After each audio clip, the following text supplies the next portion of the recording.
Как поддерживать личную гигиену, этикет кашля. Рекомендуется носить медицинские маски больным с кашлем в общественных местах с целью уменьшения риска заражения окружающих людей. Прикрывайте рот и нос платком, салфеткой при кашле.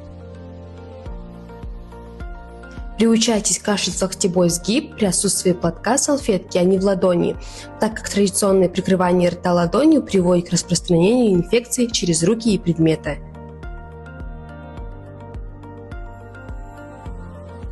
Выбрасывайте использованные платки и салфетки в корзину для мусора.